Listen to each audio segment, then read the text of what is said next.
On this month's edition of 219 West, Ebola has raised worldwide fears about infectious diseases. How great is the risk? The diseases are no longer confined to the country to which it's endemic and can spread very rapidly.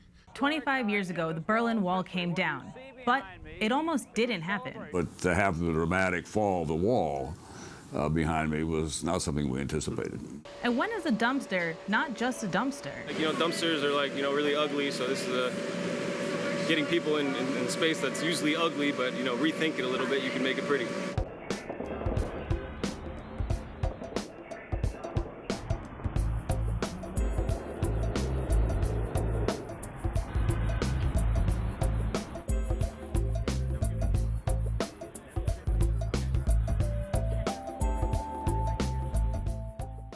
Hello, and welcome to 219 West. I'm Gabriela Aineta. And I'm Karina Valentin. We'll have those stories plus the role of libraries in a digital age. Fears of an Ebola outbreak appear to be fading in this country, even as the disease continues to rampage across West Africa. Medical experts say Ebola and other tropical diseases, although dangerous, likely won't pose the same threat in the US. Bianca Flowers explains why. Hundreds of diseases around the world have a devastating impact on developing countries. Many of them never reach our shores. Although some do make their way to the States, serious outbreaks are rare. Dengue fever is a disease transmitted by the Aedes mosquito. Symptoms for dengue include joint and muscle pain as well as skin rash. An epidemic of dengue fever spread throughout Bolivia between 2009 and 2010. 84,000 people were infected and 25 died. Here in the U.S. during the same time period, there was a reported outbreak of dengue identified in Key West and Florida. A total of 88 cases were found, but no one died. There is no cure for dengue, but in most cases, victims will survive as long as they are kept hydrated. Schistosomiasis, also known as snail fever, is a parasitic disease carried by freshwater snails. It ranks second as the most common parasitic disease right after malaria. The disease can cause a fever, abdominal bleeding, as well as enlargement of the liver and lungs. The most common symptom is blood in urine and feces. There were 17 acute cases of schistosomiasis in Brazil in 2003. All of the infected individuals had been swimming in a pool at a holiday resort. An estimated of 280,000 people worldwide die from the disease each year. The worm that causes schistosomiasis does not exist in the United States, although there have been cases of travelers contracting the disease. Schistosomiasis can be treated by a prescribed medication. Chagas disease was discovered in 1909. The disease is carried by a parasite called Trypanosoma cruzi. An outbreak of Chagas disease occurred in the capital of Venezuela in 2010. 109 people were infected at a school in the capital. One person died. According to the CDC, more than 300,000 people in the U.S. are infected with the disease. During the outbreak, symptoms include rash, swollen lymph nodes, fever, and vomiting.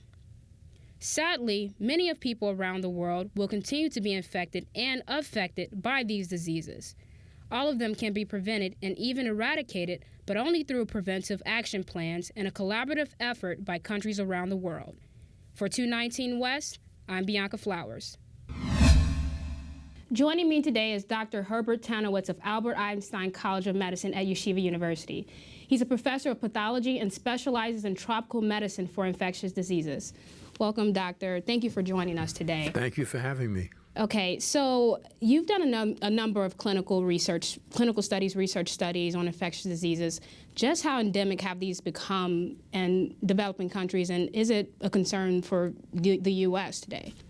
Yes, it is, because now that we live in a world where there's mass movement of people, immigrants, travel, diseases are no longer confined to the country to which it's endemic and can spread very rapidly to other countries that are not endemic. To my understanding, that these have been categorized as neglected tropical diseases. Why is that? Well, the World Health Organization has categorized a number of tropical diseases as neglected because they are not readily recognizable in non-endemic areas. Physicians don't know much about it. Research in these areas are underfunded, and so hence the term neglected. There's plenty of different ways that these can be transmitted, parasitic infections. Are these primarily through insect vectors, or can they be transmitted by humans? Well, it depends on the disease that you're talking about. For example, the one that we study in our laboratory is a disease called Chagas disease, which is transmitted by the bite of a insect in endemic areas in Mexico, Central and South America. And the parasite which transmit this disease is called Trypanosoma cruzi. And we never saw much of it, for example, in the United States or Europe until recently, not essentially because we've had mass migration of immigrants. And I know you specifically look at that. Are you treating, how many patients are you treating in New York right now with Chagas disease? Well, in our clinic at the Jacobi Medical Center, Montefiore Hospital, up in the Bronx, we've identified over 35 patients with Chagas disease in one form or another, some of which are being treated, some are just being observed. The CDC estimates that about 500,000 people die from neglected tropical diseases from around the world. Specifically, how can that number, is that number going down? How have you seen it fluctuate over time? Is it going up? And what are some things that we should be concerned about from a humanitarian standpoint? Well, in the United States, for example, going back to the example of Chagas disease, it's been estimated that there are approximately 300,000 people in the United States at this moment that have chronic Chagas disease. Why should we be concerned about it? Is for a number of reasons. Number one, the disease can be transmitted through blood transfusion. So once you identify somebody who is serologically positive for Chagas disease, that individual is removed from the blood donor pool. Because if someone like that, for example, would donate blood and it would be transfused to somebody else, the recipient would get an acute Chagas disease syndrome. Also, if a mother is seropositive for Chagas disease and she's pregnant, there is a chance that the baby could have Chagas disease also, and that has to be monitored. If that particular person who has Chagas disease donates an organ to somebody, or an organ is donated to that person, it's important to know also. So there are various reasons why it's important to identify people with these kinds of tropical illnesses. I give the example of Chagas disease because that's the one that we study mainly where, in our clinic and laboratory. Okay, just another question before we wrap up here. Who's most vulnerable to being diagnosed with these diseases? Certain populations. You could, of course, overseas. You said Latin America, certain countries in Africa, a lot of poor areas. Because of immigration and travel, people in areas such as the United States or Europe, in which these diseases are not found, when these immigrants come into another area, they are carrying certain diseases, and these people, it's not so much a matter that they're going to transmit the disease to somebody else, but doctors have to be aware that these people who come from tropical areas have these diseases. And it's important for the doctor when they're, for example, seeing a patient for the first time, to ask questions about where have you immigrated from, how long have you been here, where have you traveled. So all of these are important things to know in evaluating a patient who may have a tropical illness. So Ebola has been in the headlines a lot lately, and as you mentioned, there are a ton of other tropical diseases that we should actually be more aware of. What can we do so that we aren't frightened or the fear factor doesn't set in as much when an outbreak does occur? It's important when a physician is dealing with a patient that comes from a tropical area to assess this patient for tropical illnesses through a variety of ways: examination of blood for parasites, examination of blood for serologies for different parasites, examination of stool and urine for different parasites. This should be part of the workup of any patient that has emigrated from a tropical area. Thank you, Dr. Tonowitz. I really appreciate you stopping by. Thank you very much. For more than a quarter century, the Berlin Wall stood as a symbol of the Cold War between the Soviet Union and the United States. The wall divided families, just as the Cold War divided nations. It's now been 25 years since the wall fell. The historic event famously unfolded live on American Network News, but it almost didn't happen at all. Ben Brody has the story. When viewers tuned into NBC Nightly News on November 9, 1989, they saw something that most of the world had believed impossible just hours earlier. Good evening, live from the Berlin Wall on the most historic night in this wall's history. What you see behind me is a celebration of this new policy announced today by the East German government that now, for the first time since the wall was erected in 1961, people will be able to move through freely.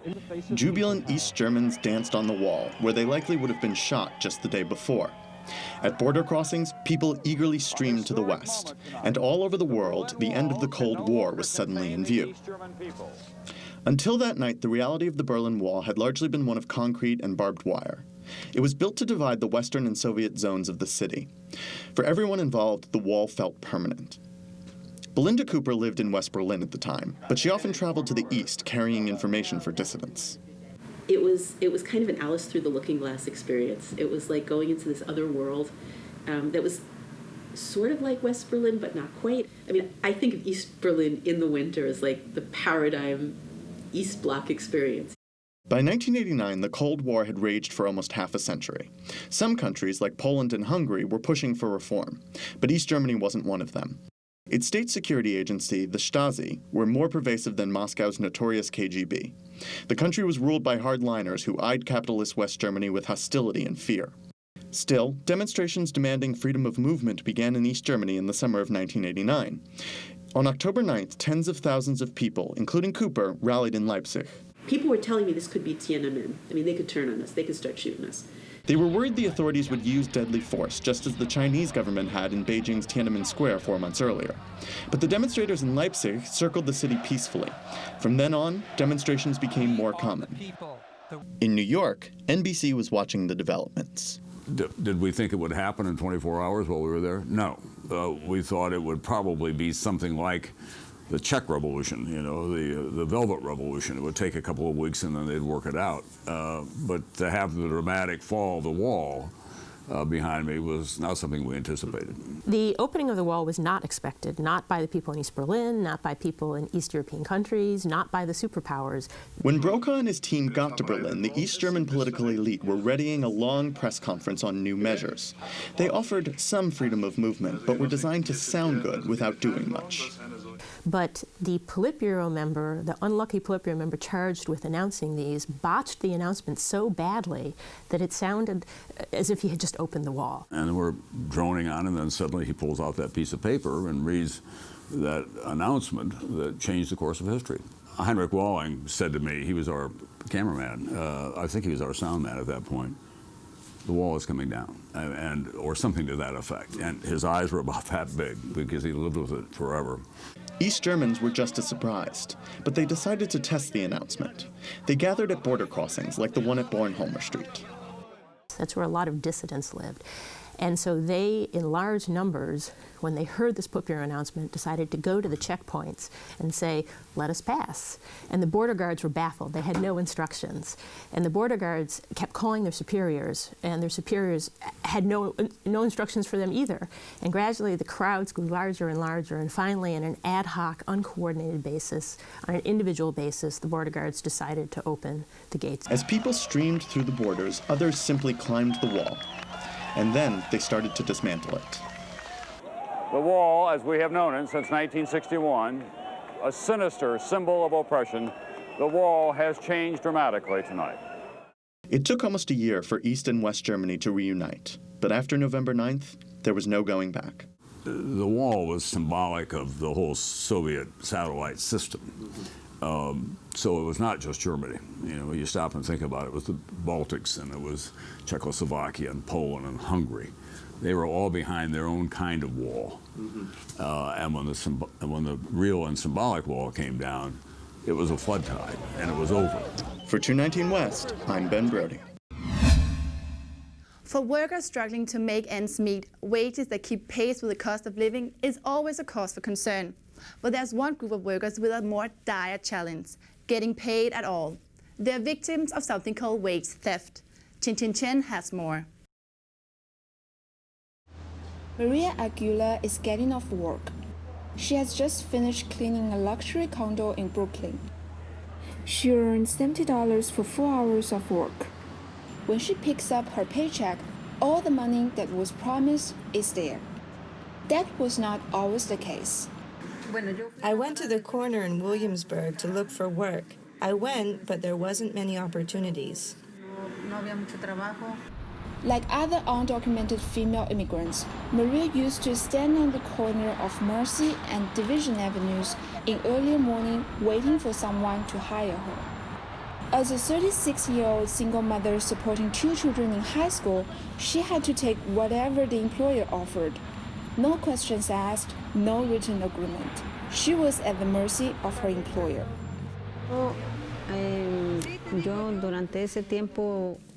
At that time, I used to work at a candy factory.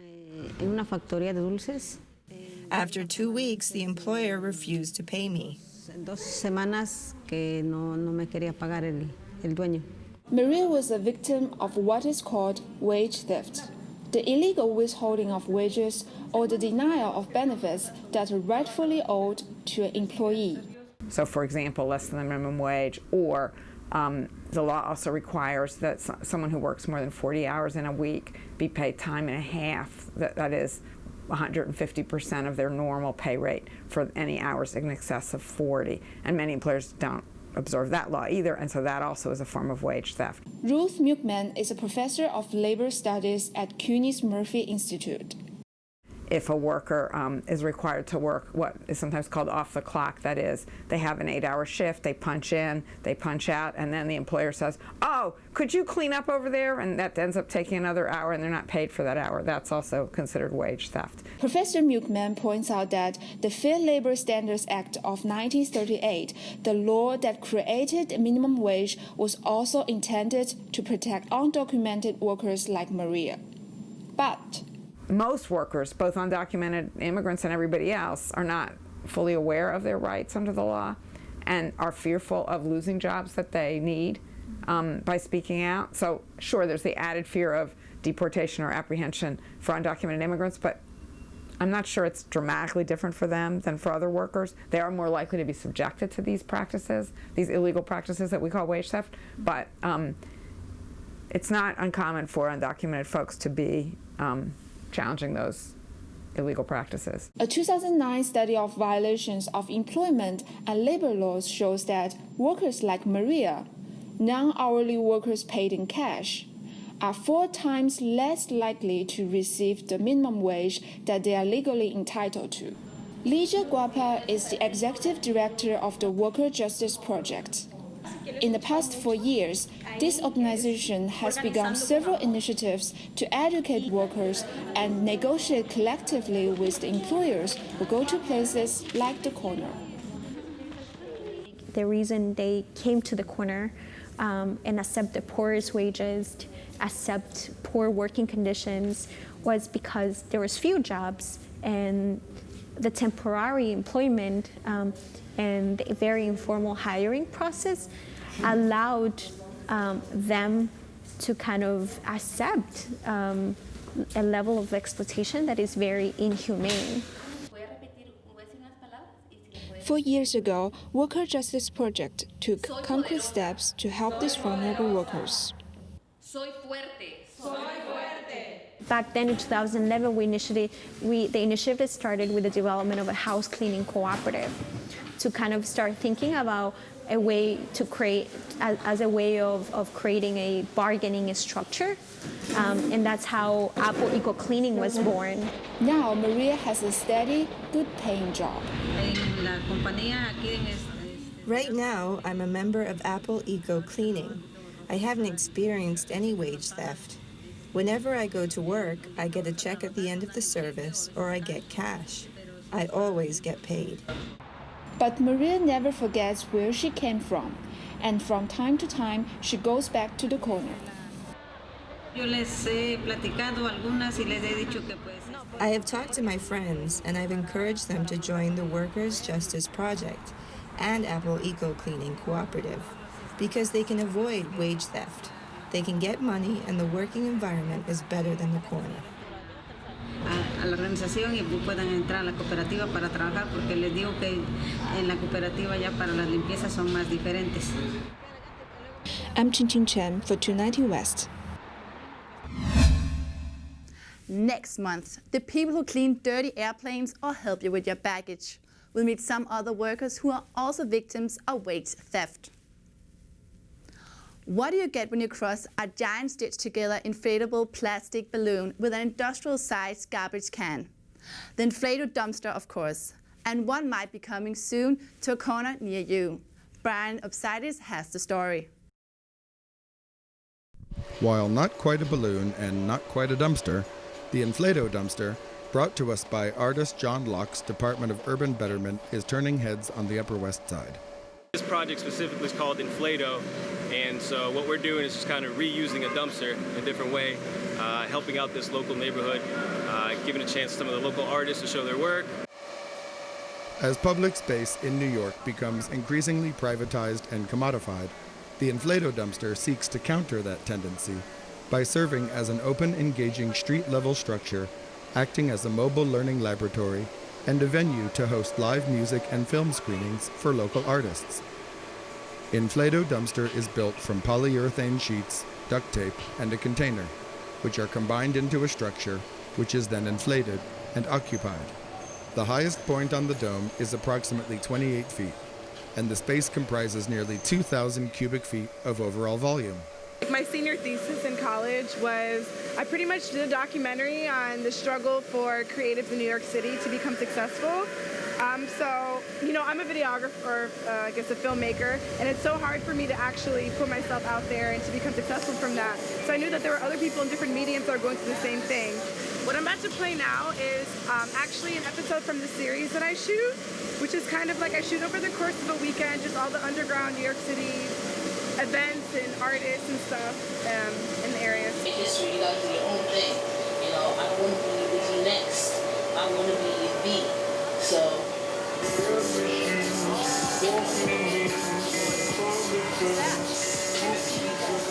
How to find an enclosed space where no one can move you and you're really anchored in. With the Inflato, we had some issues with getting enough air in there, so we just got a new fan. Try it again for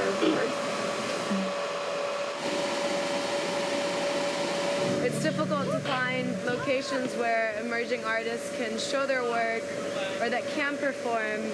So for this project, we decided to take over a container and use it as a venue for live music and live screenings. Altogether, it came out to like $4,000. We did a Kickstarter. We picked this corner because it's actually not a very pretty corner, so an opportunity to beautify it. And we'll pick another location in a few months. What we're trying to do too is like with our community, like Facebook group members and people that sign up on the website, we encourage them to do their project too.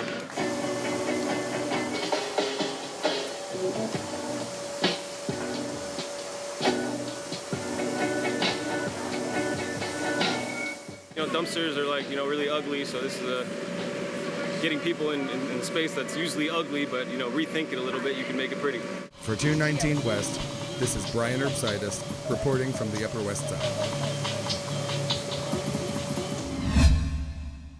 Once upon a time, when you needed information, you would go to the library. Today, you've got the internet, Google, email, texting, the list goes on and on. You'd think the digital age is closing the book on libraries. Well, think again. Walking down the street is different than it was 10 years ago. It seems like everyone is staring into a smartphone or tablet, usually reading. With people being constantly connected to information, it may seem counterintuitive that New York City libraries are more popular than they've ever been. To hold a book and actually read it rather than just do it on your phone, it's better to me. From 2002 to 2011, library usage has increased dramatically, almost 60%, according to the Center for an Urban Future. Everybody uses libraries across the socioeconomic stratum and geographic stratum. Seniors will go there to read the paper and socialize. Kids will go there after school to wait until their parents get off work and can come pick them up, hang out, play video games, or get help with their homework. Librarians and book borrowing were viewed as the top resources for library users, while internet usage came in as the third most important. These days, librarians cater to more needs than just helping someone find a book. In different neighborhoods, it's different. I mean, some people need more acute social services or referrals to more acute social services. Some people use the library just for traditional book checkout. Other people use it as spaces to get out of the cold, all sorts of things. Higgins is the director of the Brooklyn Public Libraries Outreach Program. If someone can't make it to the library, like those incarcerated, the Brooklyn Library brings the books to them. We invite kids of incarcerated parents into the library, and we sit them in front of a screen, and we flick a switch, and their father, who's sitting at Rikers Island, will pop up on the screen, and it's a live video conference between the two of them. Program attendance has been a driving factor in modern library performance.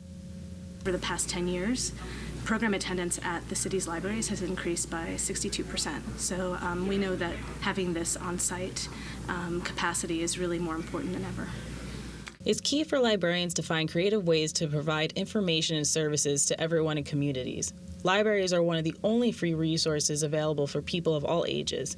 They act as referral programs for legal advice, provide citizenship classes for immigrants, have databases for research, and they help create business plans. The only free and open to all resources that people can go to upgrade their skills.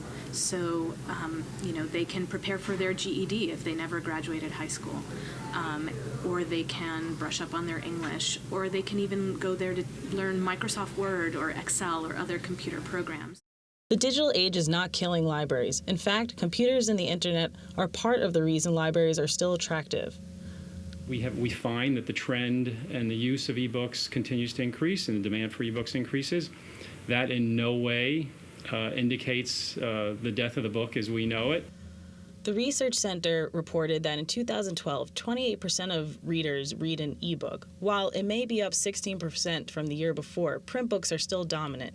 The report states that technology is not so much a substitute for offline activities as it is an enhancement tool, and explains how even patrons who may have their own personal devices still use the library. We trade in books. I mean, we trade in paper, and that's not going to change. So, I see it coexisting, not one taking over the other. We still have print, and I don't think that's going away anytime soon. People choose ebooks when they want to get access quickly, but are often frustrated with library wait lists. Besides e-reader convenience, print books are still favored. I'm here because I'm getting ready for my English class. This is going to be a research paper. I was gathering information regarding Bacon, Francis Bacon, and his biography. I found it online, but it says the physical book. It's right here. Despite the explosive growth of digital media, it seems clear that many readers prefer flipping the pages of a book. Realizing this, libraries aren't fighting against the digital age, they are embracing it. And it's working. Thank you for joining us on this edition of 219 West. I'm Gabriella Aineta. And I'm Karina Valentin. Tune in next month for more stories from the 5 boroughs and beyond.